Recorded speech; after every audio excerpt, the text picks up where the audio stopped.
vierkant of kwadraatvoltooiing. Dit gaan daaroor dat ek 'n volkome vierkant of dan nou soseer 'n kwadraat gelykstel aan 'n kwadraat. Dat ek 2 kwadrate het. Ek voltooi die vierkant.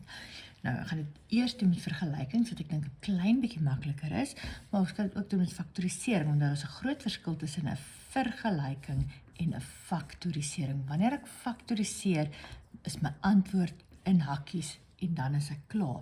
Met 'n vergelyking het ek 'n antwoord, 'n waarde vir x. X kan enigiets wees met faktorisering, waar x is 'n spesifieke oplossing met vergelykings, en in die geval sal hy 2 spesifieke antwoorde hê. Right. Met vierkant voltooiing, as dit die vereiste is, dan wat ek gaan doen is, ek gaan die vierkant voltooi. So, in die geval het ek 2 volkome vierkante. Jy weet, wanneer ek die vir x alleen kry, so dis die wortel trek aan beide kante, dan is dit plus of minus die wortel van 25, wat natuurlik plus of minus 5 is. Baie belangrik. Right. Ons gaan so klein bietjie 'n makliker faktorisering somme doen, of wat jy sal kan faktoriseer, maar wat ek juist met verskil van vierkante wat ek juist met kwadraatvoltooiing wil doen. Right. Wat ons gaan doen is, ons stel vir x kwadraat en x aan die een kant, hou die waarde en die konstant aan die ander kant. Dan gaan ek na die waarde voor die x kyk, die koëffisiënt voor die x, en ek gaan hom halveer en ek gaan hom kwadreer. En dan gaan ek hom in beide kante bytel. So in die geval is dit 4 gedeeld deur 2 is 2, so ek gaan plus 2 kwadraat in die linkerkant, plus 2 kwadraat in die regterkant, en die res bly presies dieselfde. Wanneer ek hierdie faktoriseer, x kwadraat plus 4x plus 4, gaan wees x plus 2 kwadraat, en in die kant het ek 9. 2 volkome vierkante, ek trek die wortels, ek het 'n x plus 2 is gelyk aan plus of minus 3. Wanneer ek vir x alleen kry, dan dink ek natuurlik, x is gelyk aan minus 3 minus 2, so x is min 5, of x is 1.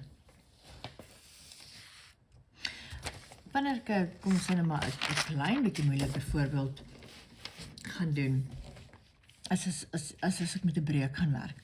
So jy weet, die helfte van daai gaan ek so hou, 3 op 2, so die vergelyking bly presies, bly presies dieselfde. Ek tel net 3 op 2 kwadraat by aan beide kante. Wanneer ek daai faktoriseer, is dit 'n x plus 3 op 2 kwadraat, en aan die regterkant, daai gaan wees 9 op 4, so, en dit is 40 op 4, so is 49 op 4 in die regterkant. Trek die wortel van beide kante, x kwadraat plus 3 op 2 is gelyk aan plus of minus 7 op 2. Plus of minus, daar is hy. So, my antwoord gaan wees, x is dus minus 3 op 2 plus of minus 7 op 2. Wat dan in effect gaan wees, minus 7 minus 10 is minus 10 op 2, wat min 5 gaan wees, of x is 7 minus is 4 op 2, wat dan nou 2 gaan wees. Daar is my 2 antwoorde. Wanneer ek nie volkome vierkante het nie, soos byvoorbeeld 'n x kwadraat is gelyk aan 5.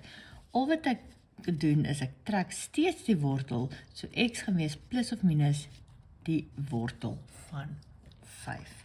So, en nou gaan ek met irrasionale getalle begin werk. Die volgende voorbeeld.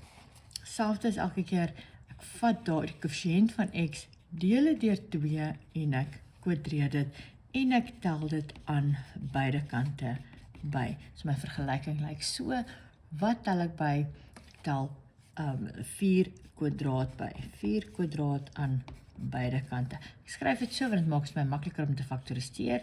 X minus 4 kwadraat is my volkome vierkant aan die linkerkant, In die regterkant het ek 16 minus 9 wat 7 is, ekskuus. Right, is nie 'n volkomme vierkant nie, geen probleem nie.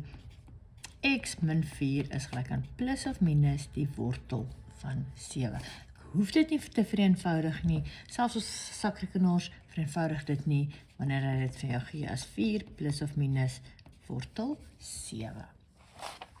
Laaste voorbeeld, as daar 'n waarde voor die x² is, al wat jy doen, haal die 3 uit. x² minus 10 op 3, ekskuus vir daai 13, ek sê 13, x, en haal dit 3 uit aan die regterkant. Deel beide kante deur 3. Dan bly my vergelyking presies dieselfde.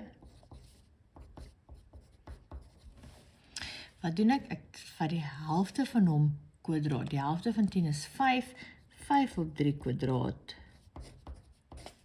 plus 5 op 3 kwadraat in die regterkant. Hierdie faktoriseer ek as x minus 5 op 3 kwadraat. En in die regterkant het ek 25, want daai gaan wees 25 op 9. As ek daai vermenigvuldig met 3 en bo en onder het ek min 15 op 9. So 25 min 15 is min 10 op 9. Ekskuus, is plus 10 op 9. Trek die wortel aan beide kante. X min 5 op 3 is gelyk aan plus of minus 10 oor 9.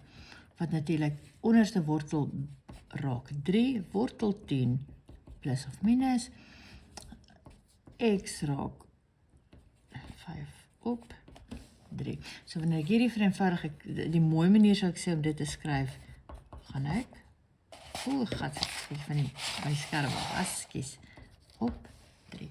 Dit is kwadraatvoltooiing in vergelykings.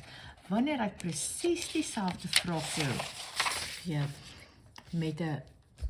om te vra faktoriseer, jy weet, daai kan ek baie eenvoudig plus of minus hierdie in se wortel x en 'n x, daai in se wortel 'n 5 en 'n 5. Die volgende ene, om hierdie te skryf as in kwadraatvoltooiing, het ek gesê, ek het nie 'n linkerkant en 'n regterkant soos wat ek hier gedoen het nie. So wat doen ek?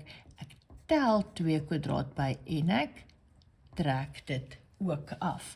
So die positief, die ander manier, ek sê dalk net die volgorde bietjie verander het, ek sou dit so geskryf het, plus 2 kwadraat, eers die plus en dan die min 5 en min 2 kwadraat in die einde. So hierdie het ons gesê, dis 'n x plus 2 kwadraat minus 9. Ek het die vierkant voltooi. Hierso wat sê ons plus 3 op 2 kwadraat en ons minus 3 op 2 kwadraat. So wanneer ek hierdie faktoriseer, dan sit 'n x plus 3 op 2 kwadraat minus 'n 49 op 4. Hierdie een sal natuurlik wees x min wortel 5, x plus wortel 5. Voltooi die vierkant plus 4 kwadraat minus 4 kwadraat. Wanneer ek kom by hierdie ene, haal nog steeds 'n 3 uit. En dan wat ek sou sê is, hou die 3 heeltyd buite. Hou die 3 buite. So wanneer ek die helfte van hierdie een kwadraat bytel, 10 op 3x, die helfte van hom kwadraat is plus 5 op 3 kwadraat, minus 5 op 3 kwadraat, plus daai boonste 5 op 3. Hou daai uit, so wanneer ek faktoriseer, die 3 bly buite, ek het 'n x minus 5 op 3 kwadraat, minus 10 op 9 Ekskuus, dit was minus wortel. Ja, sorry. En nou 3 bly buite.